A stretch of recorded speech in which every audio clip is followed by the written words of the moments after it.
Quelle place de l'Ukraine dans la tourmente géopolitique globale? Où va le monde actuel et comment change l'équilibre des grandes puissances, les États-Unis et la Chine? Vous écoutez le podcast L'Ukraine face à la guerre.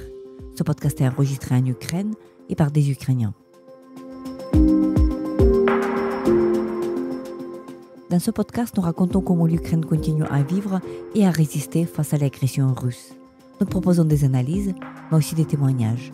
Nous essayons de vous faire comprendre l'Ukraine, son histoire, sa société et sa culture. Je m'appelle Tetiana Ogarkova.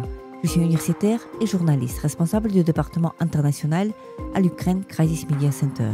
Avec moi, Jean-François Lépine, journaliste de Radio-Canada, mais aussi diplomate, représentant du Québec en Chine dans les années 2015-2018. Jean-François Lépine est un grand connaisseur de la Chine, où il a vécu durant de longues années. Il est aussi auteur de l'ouvrage « Les angoisses de ma prof de chinois ». Jean-François Lépine sera en Ukraine pour la première fois pour découvrir et comprendre le pays en guerre.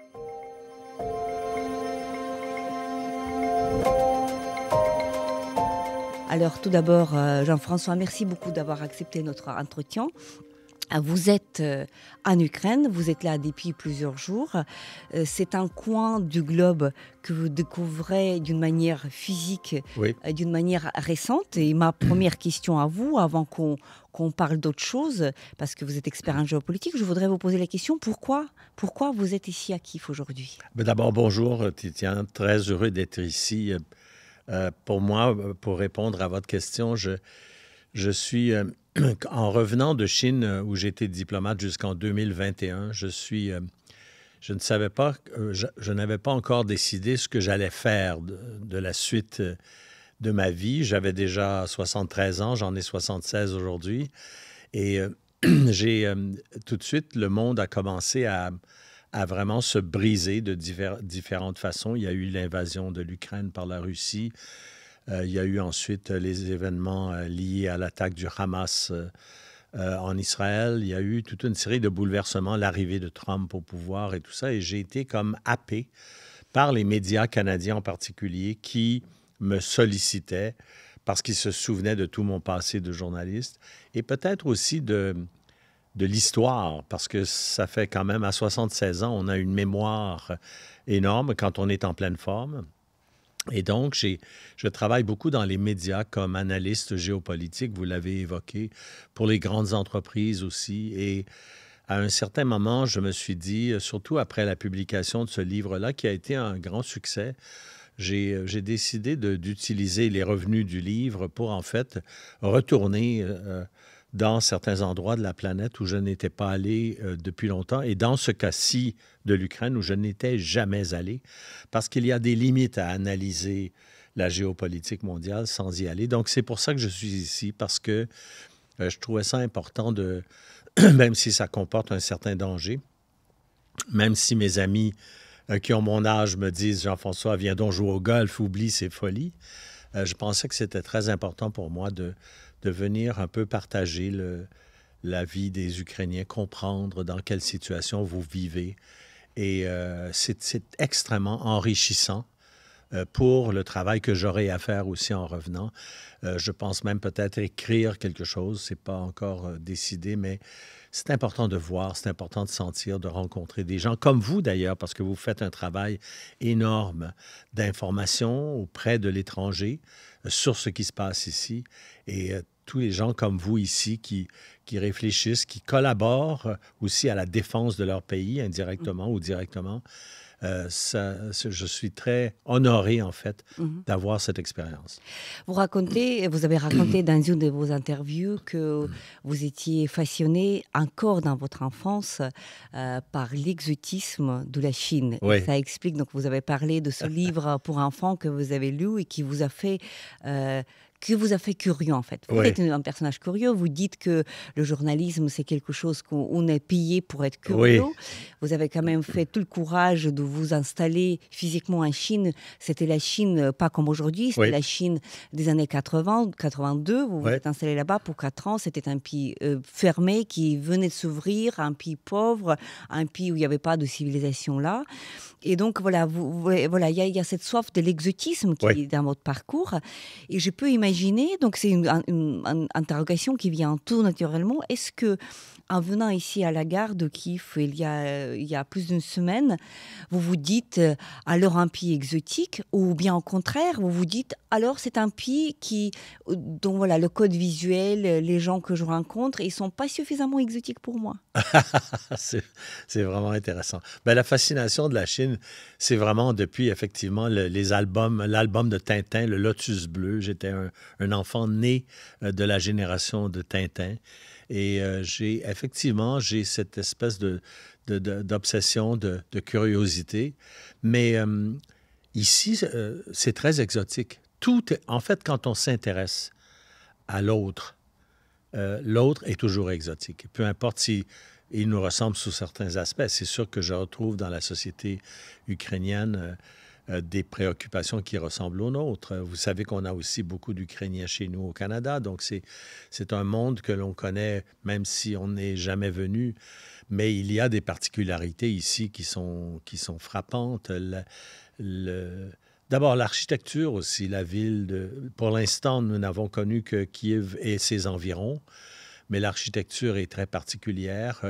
On sent l'influence aussi qui m'a toujours fasciné parce que je suis allé malheureusement beaucoup plus en Russie qu'ici. Je n'étais jamais venu vraiment sur le territoire ukrainien, mais on sent l'influence de l'histoire de la Grande Russie, de l'Empire russe, de l'Empire soviétique aussi, l'architecture soviétique qui est très présente et tout ça, mais aussi tout un renouveau et surtout votre quête d'identité qui est accentuée par la guerre que la Russie vous mène et votre besoin de raffermir votre position identitaire. Et tout ça, c'est extrêmement intéressant, c'est original pour nous. Hier, j'étais avec des écrivains, des diplomates ici, et puis dans une soirée, puis c'était intéressant parce qu'il y en avait un qui s'appelle Andrei Kourkov, que vous connaissez bien, qui disait en Ukraine, il y a plusieurs histoires et chacun a sa version de l'histoire et c'est très difficile souvent de faire des compromis tellement les gens ont leur vision de l'histoire. Et donc, c'est intéressant parce qu'au Canada, vous savez, on a 3 histoires principales. L'histoire des Amérindiens qui ont été les premiers habitants de ce territoire, l'histoire des Français qui ont été les premiers colonisateurs européens, l'histoire des Anglais, les 2e colonisateurs européens. Donc, et maintenant, on pourrait dire même qu'il y a une 4e histoire au Canada, celle de l'immigration, parce que nous sommes un pays d'immigration. Donc, il y a beaucoup de populations musulmanes aussi. Oui, entre autres, mais les plus grandes populations d'immigrants, c'est entre autres les Ukrainiens, plus d'1 million, les Chinois, donc il y a beaucoup d'Orientaux au Canada. Donc, les musulmans commencent à devenir aussi importants. Donc, c'est toujours intéressant de connaître l'autre, d'abord pour voir ce qu'il peut nous apporter par ses différences. Et entre autres ici, par ses différences, et puis ce qu'il peut nous apporter parce qu'il vit souvent des situations qui sont comparables aux nôtres. Donc, c'est comme ça qu'on peut avoir un rattachement avec cette société bouillonnante, parce qu'il faut le dire, vous êtes dans une situation qui vous provoque parce qu'elle est terrible, mais aussi parce qu'elle a cet effet de... Comme un peu au Canada, depuis quelques mois, nous devons faire face à Trump. Ça a été un choc pour nous, surtout quand il a dit aux Canadiens « On pourrait vous annexer, vous deviendriez le 51e État américain. » On trouve maintenant un gouvernement à Washington, pour la première fois, qui est perçu comme un ennemi et qui est à nos portes. Et qui même fait partie de notre système de sécurité et de tout. Donc, il y a énormément de choses qu'on peut apprendre de vous, de votre dynamisme. Voilà, donc Oui. il y a beaucoup d'exotisme ici. Voilà, beaucoup d'exotisme, donc, pour tout dire. Et donc, vous avez déjà évoqué le fait que le monde n'est pas celui que vous avez connu avant et que les bouleversements sont très profonds, Oui, puisque tout simplement, depuis la fin de la Deuxième Guerre mondiale, on vivait dans un monde où plusieurs choses étaient prévisibles, jusqu'à point où, dans les années 90, on croyait plus ou moins en ce qu'on appelait la fin de l'histoire, oui, c'est-à-dire que le monde est divisé, qu'une grande guerre... Bon, les conflits, évidemment, étaient dans plusieurs pays, mais c'était des conflits locaux qui concernaient pas tout le monde. Aujourd'hui, nous entrons dans un monde où le spectre d'une guerre encore plus grande que celle que nous observons ici à Kiev est tout à fait possible. Et donc, il y a la répartition des puissances mondiales qui est absolument différente. Vous qui connaissez bien la Chine, peut-être que vous parlez leur langue, vous lisez leur langue, vous avez vu le pays se développer avec une vitesse absolument incroyable durant les dernières décennies. Si je vous pose la question qui est simple en apparence, mais qui est aussi fondamentale, comment définissez-vous le moment historique que notre planète traverse? C'est-à-dire, comment peut-on résumer à quelqu'un qui avait manqué les derniers chapitres, et comment on peut décrire ce mouvement dans lequel notre monde vit aujourd'hui? c'est une vaste question, mais je pense que c'est presque un cliché de le dire maintenant, surtout depuis les dernières années. On vivait dans un monde relativement sécuritaire, où il y avait des équilibres qui se faisaient, surtout depuis la chute de l'Union soviétique. On croyait qu'il y avait un monde où les grandes institutions internationales allaient être des zones de partage et qu'on allait, surtout avec le développement des communications, de l'Internet et tout ça, pouvoir communiquer beaucoup plus rapidement. Et probablement contribuer aussi davantage à l'équilibre entre riches et pauvres, nations riches, nations pauvres et tout ça.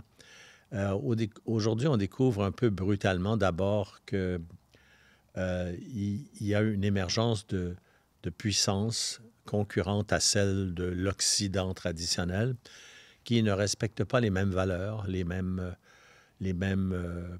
enjeux de solidarité internationale, ou les respectent à leur façon, ont leur vision.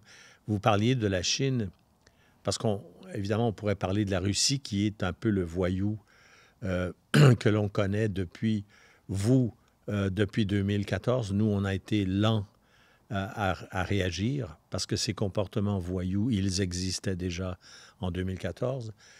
Et maintenant, depuis 2022, c'est extrêmement visible et extrêmement dangereux, compte tenu du fait que c'est un pays qui dispose de l'arme nucléaire. Plus le conflit s'étend, plus le gouvernement de Vladimir Poutine se sent assiégé, plus il peut réagir fortement. Qu'est-ce que ça peut donner? Et il y a aussi l'émergence de puissances autocratiques, hein, parce qu'on croyait éventuellement que la Chine, en se développant, allait devenir plus démocratique.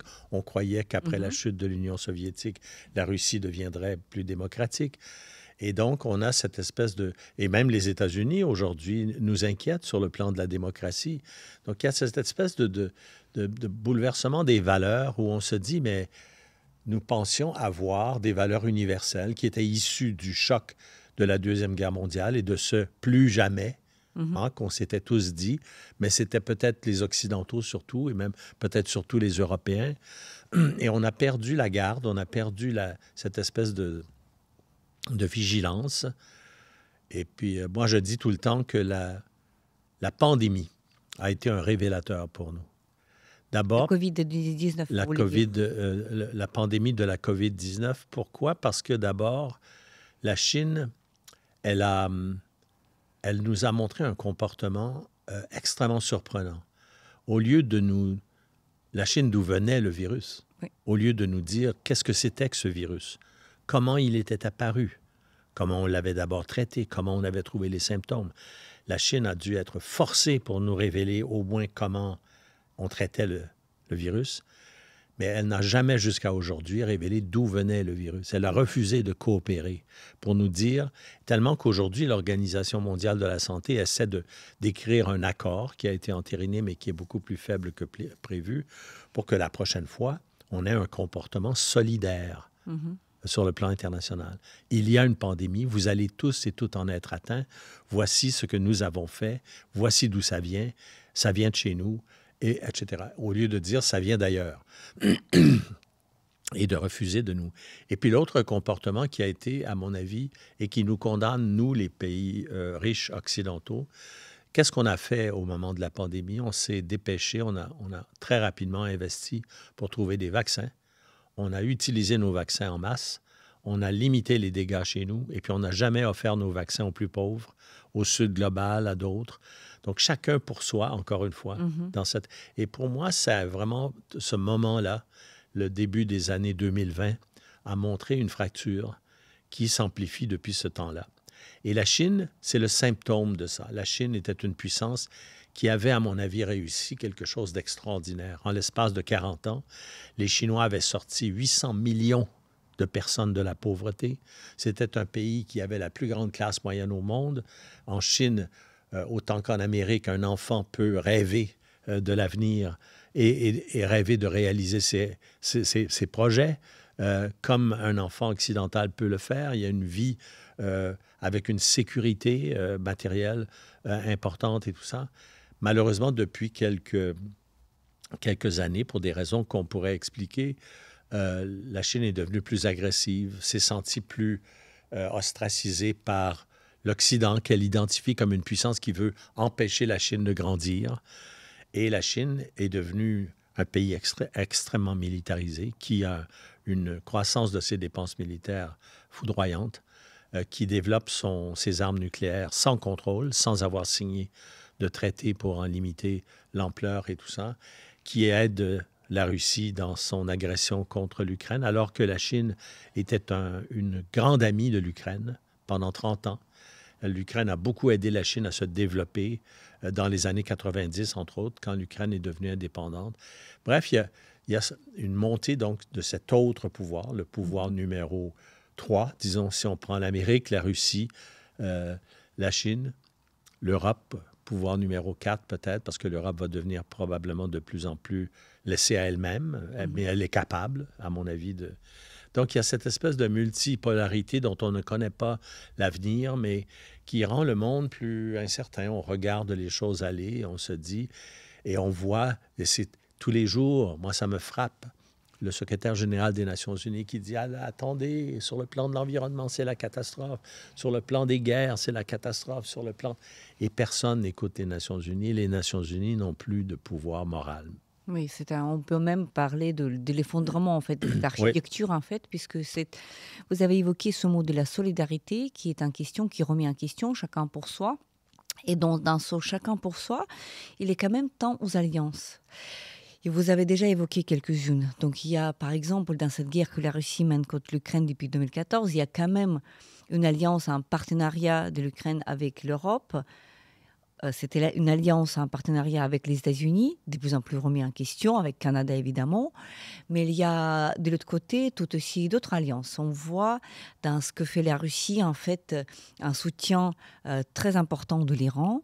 Vous avez pu constater vous-même, en vous retrouvant à Kiev, que ce sont des drones en fait de la provenance iranienne, c'est-à-dire ils sont fabriqués déjà en Russie, mais le modèle en fait c'est un modèle de Shahed. Shahed 136, c'est un drone iranien. Il y a aussi Corée du Nord, un pays qui vit sous sanctions depuis des décennies et qui ne pourrait représenter un certain danger, mais qui représente un danger parce qu'il y a des missiles balistiques qui de la provenance nord-coréenne qui sont utilisés contre les populations civiles ici à Kiev. Ils ont déjà tué des civils ici. Et puis nous avons la Chine, le plus grand, le plus puissant qui est derrière, dont la rhétorique en fait sur cette guerre que la Russie mène contre l'Ukraine, elle est Il est ambigu, c'est-à-dire que quand vous demandez aux Ukrainiens quelle est la position de la Chine sur cette guerre, on parlait au départ de la neutralité pro-russe, voilà, c'était ça l'expression. Aujourd'hui, malheureusement, nous constatons le renfort en fait de la position chinoise. Nous avons déjà capturé, donc les forces armées ukrainiennes ont capturé 2 Chinois à l'est ukrainien. C'était évidemment les volontaires, les mercenaires, on peut les appeler comme on veut, mais on connaît le soutien aussi technologique que la Chine apporte à la Russie, sans nier le fait que certaines technologies chinoises sont utilisées tout aussi bien du côté ukrainien. Donc il est temps aux alliances, et certains experts évoquent cette expression qui date, cette expression de l'axe du mal, cette expression qui date, qui n'est pas d'aujourd'hui, mais qui est l'axe du mal des régimes autoritaires ou totalitaires, ou bien de toute manière pas des régimes démocratiques, qui font une alliance contre nos démocraties. Quelle serait votre vision de cette repartition en alliance? Dans la formulation de la politique étrangère canadienne, et j'ai contribué un peu à ça, on a cette façon de dire les choses où on dit la présence de puissances ou de pays qui ne partagent pas les mêmes valeurs que nous. Et je pense que c'est vers cela qu'on s'en va, c'est-à-dire qu'il y avait, de la part d'un pays comme le Canada, probablement un pays trop naïf, mais il y avait cette croyance. Nous avons été à l'origine de la formation des casques bleus. Nous avons été vraiment à l'origine de la formation des Nations unies de façon extrêmement dynamique. Et puis, nous croyions donc à cette idée qu'il fallait promouvoir des valeurs de transparence, des valeurs de solidarité, de générosité et tout ça. Et puis, je pense qu'il y a un échec du partage de ces valeurs-là. Et donc, il y a cette espèce de front, mais qui n'est pas uni non plus, mais cette espèce de front de puissance étatique, sans parler des puissances économiques, mais qui ne partagent pas ces valeurs de transparence, de partage. On dit beaucoup, par exemple, que le capitalisme moderne est de plus en plus inégalitaire, à un point qu'on ne peut même plus envisager le contrôle de certaines grandes puissances industrielles et économiques, surtout dans le domaine des grands réseaux de communication et tout ça. Donc, on parle même de contrôle de la pensée, etc. Mais je ne pense pas qu'il y ait vraiment de définition de est-ce que c'est les autoritaires contre les démocrates et tout ça. Je pense qu'on s'en va vers peut-être un réalignement de tout ça dont on ne peut pas nécessairement identifier ce que ça deviendra. Mais c'est sûr que cette histoire de partage de valeurs est importante parce que, regardez, au Canada, nous, on a jusqu'à maintenant une association avec les États-Unis qui est très profonde, culturelle. On a dû se défendre des États-Unis dans le passé. Sur le plan culturel, entre autres, quand on a signé un accord de libre-échange avec les États-Unis ont été très fâchés quand on a introduit dans l'accord la notion de particularité culturelle. On voulait protéger nos médias, entre autres, pour qu'ils ne soient pas achetés par des puissances médiatiques américaines, protéger notre programmation de cinéma qui est très riche de l'invasion des capitaux et de l'influence américaine. Aujourd'hui, notre relation avec le gouvernement, surtout américain, les États-Unis aussi, on se pose la question sur la population américaine qui a élu Trump avec le langage aussi autoritaire, réactionnaire, agressif qu'il évoque, ne serait-ce qu'on le voit ces derniers jours, la façon de régler ces problèmes d'immigration par une force extrême, l'intervention de la Garde nationale, de Marines américains, dans les villes, attaques vraiment massives sur ces immigrants qui sont illégaux, mais qui sont absolument inoffensifs, qui n'ont aucune façon de se défendre. Mais plus loin que ça, on s'attaque au traité justement de libre-échange avec le Canada, qui était le traité de libre-échange entre 2 États le plus important au monde en termes d'échange, mais surtout le plus équilibré. Nous avions des balances commerciales complètement équilibrées entre nous, et là, on est en train de revoir tout ça. On parle même de menaces territoriales. On menace du côté américain de redéfinir les frontières. On parle de l'Arctique, etc. Donc, je ne sais pas. Et je pense que en tout cas, bien malins seraient ceux qui seraient capables de dire où tout ça s'en va, mais c'est sûr qu'il y a des conflits de valeurs importants qui mènent à une course aux armements sans précédent. Ça, c'est extrêmement dangereux. Vous vivez aujourd'hui l'expérience des drones. Les drones, à mon avis, j'ai fait une émission là-dessus cette semaine, vont contribuer à multiplier les guerres, qui sont déjà plus nombreuses que jamais sur la planète actuellement. Pourquoi? Parce que c'est une arme redoutable, accessible à tous, parce qu'elle est très peu chère. Je vois, par exemple, dans un pays comme la Birmanie, où il y a une insurrection, plusieurs forces insurrectionnelles et l'armée, les forces insurrectionnelles qui n'ont pas d'argent sont redoutables avec l'usage des drones chinois, encore une fois la technologie chinoise, qui ne coûtent rien, mais qui sont très efficaces. Donc, ça va donner quoi? Ça va donner que des petites armées, des insurrections de tout type, criminelles ou démocratiques, vont provoquer plus rapidement d'ouverture de conflits. Donc, l'avenir est, sans être, je crois encore à certaines choses, on pourrait en parler, positives, et le comportement des Ukrainiens est intéressant pour ça, votre courage, votre résilience, mais nous vivons dans un monde qui est extrêmement dangereux. Oui, parce il s'agit tout aussi bien d'une redéfinition de grands et des petits. Oui, Parce que si avant on pouvait tout à parler fait. de la surpuissance, donc par exemple ce qui était démontré par cette opération ukrainienne, le poil d'araignée, c'est récente avec les petits drones qui coûtent 3 sous, Voilà. grosso modo, qui ont détruit un grand pourcentage des avions de chasse, Oui, des avions stratégiques russes. des bombardiers stratégiques. Voilà, ce qui était important pour l'Ukraine, mais qui était tout à fait aussi, qui a interpellé, on peut imaginer, pas mal de gouvernements, de grands pays, de G7 Oui, aussi, parce que ça met tout le monde en danger, puisqu'il ne faut plus être grand et posséder un arsenal c'est stratégique ça. pour détruire l'ennemi. Et donc, ce que nous voyons, vous avez évoqué l'administration de Trump, vous avez évoqué ce présent très incertain des États-Unis.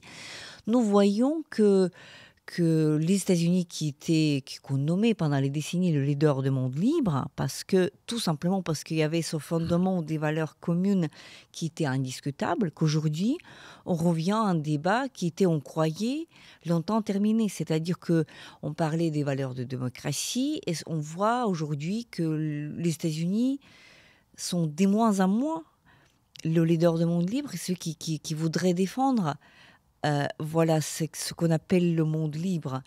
Et donc, c'est un signe de faiblesse tout aussi bien. Donc, c'est-à-dire que on voit cette redéfinition en fait globale où justement ceux qui étaient grands hier ne seront peut-être plus grands demain. Regardez la Russie aussi. On parlait encore en 2022 de la Russie comme la deuxième armée du monde. Donc, il y avait comme cette expression-là. Aujourd'hui, nous voyons que, évidemment, la Russie possède toujours son arsenal nucléaire. Mais au niveau donc les pertes russes, on attend un chiffre inimaginable qu'on a du mal à même visualiser. Qu'est-ce que ça peut représenter? 1 million de tués et blessés. Ce sont des chiffres officiels de l'état-major ukrainien, qui sont d'une manière générale assez fiables. Donc nous avons, ces calculs sont plus ou moins, évidemment ils sont approximatifs, mais voilà, donc la Russie pourrait sortir très affaiblie de cette guerre, alors que Chine, pour l'instant, c'est un pays, peut-être le seul pays de cette triade, en fait, qui est en train de se développer, de regarder comment ça se passe. Est-ce que vous alignez sur cette vision que cette nouvelle ère qui nous attend devant nous, ça serait une ère très chaotique où justement les surpuissances auront moins de poids? Oui, c'est intéressant. Je pense pas nécessairement parce qu'elles auront encore pendant très longtemps le poids de leur puissance militaire, le poids de leur puissance économique. Malgré tout ce qu'on dit, et c'est pour ça qu'on s'inquiète des États-Unis, c'est la plus grande économie au monde. Elle a une influence énorme sur l'économie de la planète. La Chine, c'est la deuxième économie. Il y a des pays qui montent aussi, dont on oublie de parler beaucoup, comme l'Inde. Hein. L'Inde va être peut-être, elle est déjà la 5e puissance économique au monde. Elle monte à une vitesse extrêmement rapide à cause de sa jeunesse. Et l'Inde a aussi des plans, elle a aussi une vision de l'avenir qui inquiète des fois aussi parce qu'il y a un pouvoir démocratique là, mais qui devient de plus en plus autoritaire. Moi, je pense que la grande crise, et qui est peut-être plus visible aujourd'hui, parce qu'elle se produit dans le pays qu'on identifiait comme la plus grande démocratie en termes de richesse et tout ça au monde, les États-Unis, c'est la crise de la transparence, de l'information, la crise du savoir. Maintenant, on a une administration aux États-Unis qui tue les scientifiques, hein, c'est-à-dire qui les élimine, qui essaie d'éliminer la pensée scientifique, qui cache la vérité, qui trompe la vérité sans arrêt. Et un monde qui n'est pas transparent, qui n'est pas ouvert à la connaissance, devient un monde extrêmement dangereux parce que c'est un monde de sorciers et de sorcières. Et on le voit, regardez aux États-Unis, le ministre de la Santé, entre guillemets, Robert Kennedy Jr., qui décide cette semaine de renvoyer tous les spécialistes de l'Agence nationale de la santé qui sont les spécialistes des vaccins pour engager ses propres personnages qui sont tous des sorciers, justement, des gens qui cachent la vérité, qui refusent la science et la transparence et tout ça. On est rendu à un point où est-ce qu'on ne peut plus croire vraiment l'administration américaine parce qu'elle dit des choses qui ne sont pas transparentes, qui ne sont pas vérifiées.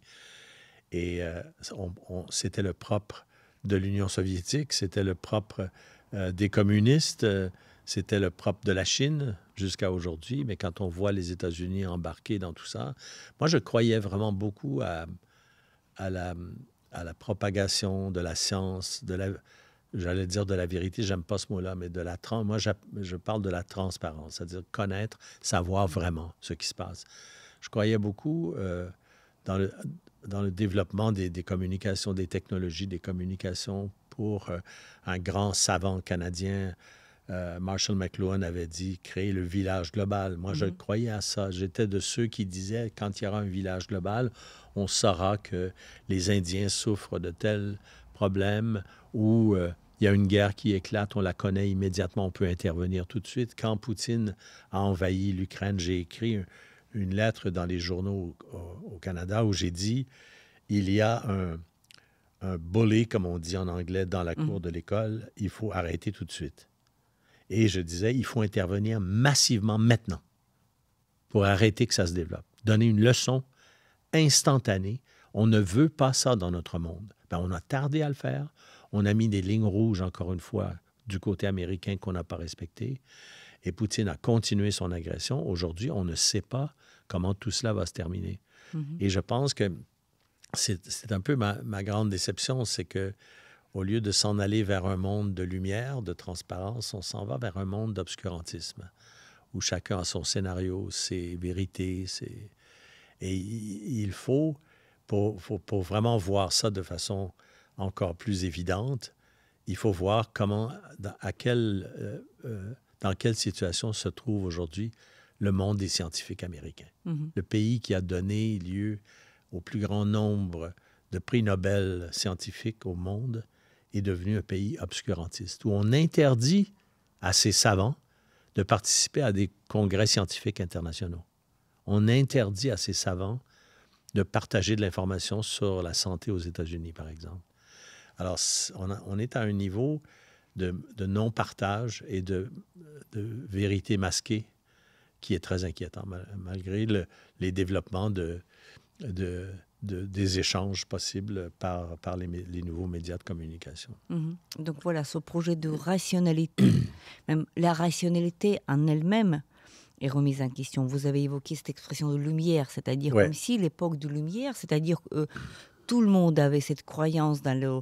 On peut appeler ça science, on peut appeler ça progrès scientifique, progrès technologique, et que c'est un progrès technologique qui utilisait à des bons fonds, c'est-à-dire que ça se faisait de bonne foi dans l'intérêt de tous, ou en tout cas dans une tentative, c'était jamais dans l'intérêt de tous, mais c'était dans une tentative de le faire partager, que là, aujourd'hui, nous entrons dans ce qu'on appelle Dark Times, donc l'âge sombre, et donc là, le monde tragique, le monde déchiré, le monde non transparent, le monde des sorciers, comme vous dites.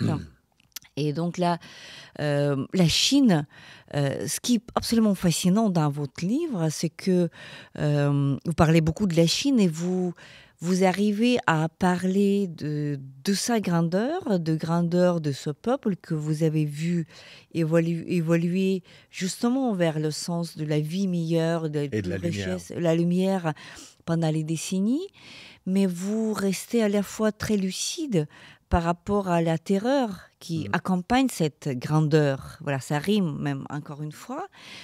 Et les dangers que ce développement constitue, c'est-à-dire vous ne tombez pas dans le piège de cette fascination pour l'exotisme, c'est incroyable. Aujourd'hui, quand on regarde la Chine et aussi avec Taïwan, tout à côté, et avec cette potentialité d'un nouveau conflit à venir qui va peut-être être le résultat aussi de ce que se passe ici à Kiev, quel avenir, selon vous, pour la Chine aujourd'hui?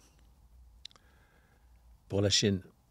Mais je voudrais avoir le temps de dire un mot sur l'Ukraine aussi, parce que l'Ukraine, je vais parler de la Chine dans 2 secondes, mais moi, je pense que ma visite ici est vraiment passionnante parce que je découvre à quel point vous avez cette espèce de, justement, de recherche de la lumière dans la noirceur dans laquelle que vous traversez actuellement, malgré vous. Et il y a des choses qui se passent ici qui doivent nous inspirer. Je pense beaucoup à votre résilience. Je pense au fait que, malgré le fait qu'il n'y a pas d'élection, parce qu'il y a une loi martiale, parce que je pense que même les Ukrainiens acceptent ça, il y a un débat ici, dans la société ukrainienne, surtout, même sur la façon de mener la guerre. Il y a, quelqu'un me racontait hier que je n'avais pas mesuré ça, à quel point, depuis, entre autres, 2019, l'arrivée de M. Zelensky au pouvoir, il y a un effort pour vraiment donner l'information accessible à tout le monde à travers son téléphone, à travers l'informatisation, la, la numérisation de toutes les opérations élémentaires de la société, un mouvement qui a été fait de façon très originale. On a décidé, non pas d'éliminer le papier, mais on a décidé de créer un nouvel univers en oubliant le passé, où il n'y aurait plus de papier pour plein de transactions, plein de choses dans la vie quotidienne, rendre tout cela accessible aux gens. Et ça a eu un effet très important sur la transparence économique, sur la lutte à la corruption, des choses comme ça. Donc, il y a énormément d'initiatives ici, de choses qui se font et dont le Canada peut s'inspirer, dont le Canada s'inspire déjà et qui peut donner de l'espoir à l'humanité pour faire en sorte que, effectivement, alors des puissances comme la Chine qui sont inquiétantes. Pourquoi elle est inquiétante, la Chine? Parce qu'il est arrivé quelque chose de terrible. Dans la lumière, c'est-à-dire cette révolution économique qui était à l'origine l'idée d'un gouvernement communiste, mais qui avait vécu à travers une révolution culturelle qui avait tué 30 millions de Chinois, qui était justement une révolution de l'obscurantisme, où on essayait de tout détruire de l'histoire même de la Chine, et surtout de la personnalité chinoise, qui est, à mon avis, extraordinaire. Les Chinois sont des gens extrêmement travailleurs, extrêmement... qui ont de très belles valeurs familiales, qui sont attachés à leur société, qui sont attachés beaucoup à leur culture qui est extrêmement riche. Le génie de Deng Xiaoping, qui était le leader qui a lancé la Chine dans cette révolution post-Mao, ça a été de dire « je vous donne les moyens de travailler. Il n'est plus dorénavant honteux d'être riche. Il faut que certains deviennent riches pour que les autres puissent suivre. » Des principes comme ceux-là où on a dit « je vais miser sur le caractère industrieux, travailleur de ce peuple pour qu'avec lui, nous remontions ce peuple avec le résultat que j'évoquais tout à l'heure. Tous ces gens qui sont sortis de la pauvreté, un pays qui s'est urbanisé parce que le monde va s'urbaniser. C'est une solution humanitaire qui est vraiment intéressante. On concentre les services, les gens et tout ça dans un milieu plus... Puis on garde le reste du territoire pour s'amuser, aller respirer, développer l'agriculture, etc. Bon. Mais le problème, c'est que la Chine, on a eu cette idée que cette révolution économique-là qui allait faire progresser les Chinois, le leadership communiste, entre guillemets, hein, parce que ce n'est pas un leadership communiste vraiment que dans les mots, que le leadership chinois allait graduellement aussi, en ouvrant le marché à l'initiative privée, 70% de l'économie chinoise est privatisée aujourd'hui, que le gouvernement allait ouvrir à la démocratie. Et dans les années 2010, au début des années 2010, le gouvernement du président Hu Jintao à l'époque évoquait même cette possibilité. Mais il y a eu un courant dans le Parti communiste chinois, une immense bataille dont un clan était mené par le président actuel, Xi Jinping, et qui disait on ne peut pas faire ça, parce que si on fait ça, on perd le contrôle. Et c'était un obsédé de contrôle qui avait cette vision. Et aujourd'hui, ce personnage-là a fait quelque chose que les Chinois ne peuvent pas supporter. Il a modifié la Constitution par la force pour se permettre de faire des mandats indéfiniment, de devenir vraiment un dictateur. Il a relancé le contrôle, c'est-à-dire cette espèce de culte de la personnalité que Mao chérissait. On voit les photos de Xi Jinping maintenant partout. Bientôt, il y aura peut-être des statues de Xi Jinping. Et avec cette volonté autocratique, il y a tout ce développement de la sécurité intérieure qui est terrible. Il y a plus de budget pour ça que pour l'armée chinoise. Donc, le contrôle des Chinois d'abord et le contrôle les ambitions mondiales de la Chine, qui sont d'abord territoriales en Asie, qui font très peur aux Asiatiques, mais qui peuvent être extrêmement dangereuses pour nous. Donc, c'est un personnage, en fait, et quelques-uns autour de lui, qui ont transformé la révolution économique chinoise, qui était très positive, en une révolution beaucoup plus agressive, en évoquant les mêmes justifications que celles de Vladimir Poutine. Le monde autour de nous veut nous empêcher de grandir. Il faut empêcher ça. Donc, il faut contrôler de plus en plus notre environnement militairement. Alors, Taïwan pourrait se produire n'importe quand, comme l'Ukraine s'est produite, et tout ça est dangereux. Mm-hmm. Donc, nous faisons face à cette menace qui est absolument réelle et que les générations qui vivent aujourd'hui peuvent encore voir.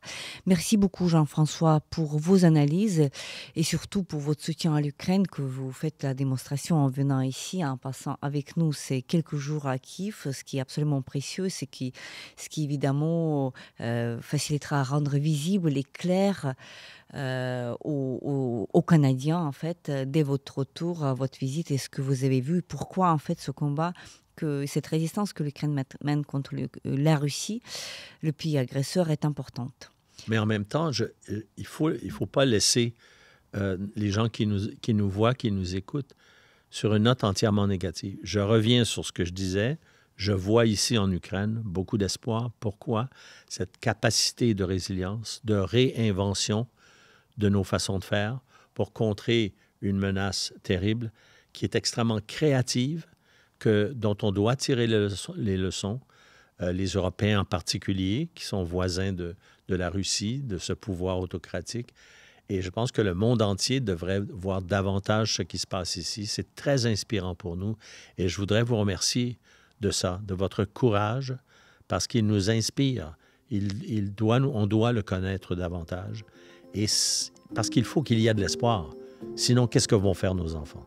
Oui, évidemment, il y a toujours. Gardons l'espoir et restons forts face à cette époque de Dark Times, comme on vient de dire.